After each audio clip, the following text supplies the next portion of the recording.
Bismillahirrahmanirrahim. Değerli dostlar, Ebu Zer radıyallahu anh aracılığıyla gelen bir hadis-i şerifte Peygamberimiz sallallahu aleyhi ve sellem "La tahqiranne minel ma'rufi şey'e" buyuruyor. Hiçbir iyiliği küçümseme. Çünkü hangi iyiliğin Allah katında kabul olunacağını kişi bilemez.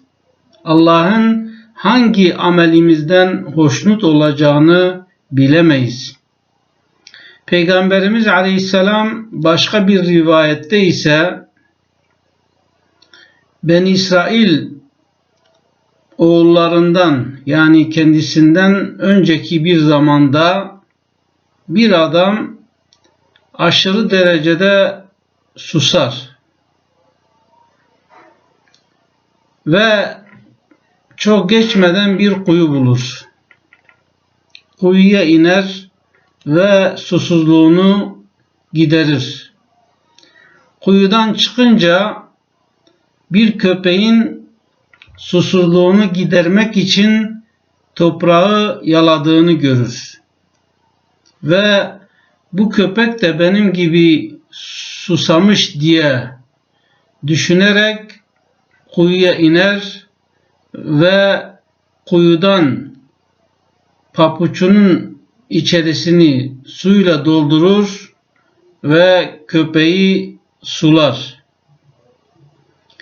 Onun yapmış olduğu bu hareketten dolayı Allah hoşnut olur, onun o hareketini sever ve o kişiyi bağışlar. Peygamberimizin etrafında bulunan sahabiler, "Ya Resulallah, hayvanlardan dolayı da bize sevap var mı ki?" diye sordu. Yani, "Ya Resulallah, biz hayvanlara bir iyilikte bulunduğumuzda da sevap kazanır mıyız?" diye sordular. Peygamberimiz Aleyhisselam, "Evet, can taşıyan her varlığa yapılan iyilikten dolayı sevap vardır" buyurdu. Onun için değerli dostlar, bu karantina günlerinde sokak hayvanlarını unutmayalım.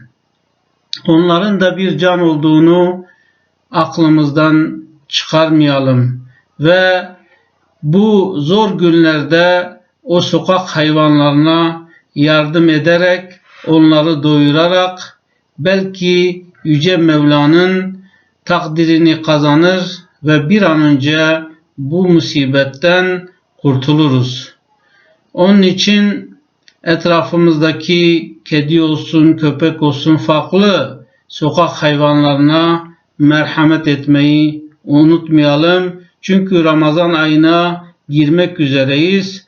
Ramazan'ın da ilk 10 gününün merhamet, yani rahmetin yağdığı günler olduğunu ve Yüce Mevla'nın semaları açıp oradan üzerimize rahmet yağdıracağını aklımızdan, fikrimizden çıkarmayalım. Allah'ın selamı üzerinize olsun. Esselamu Aleyküm ve Rahmetullahi ve Berekatuhu.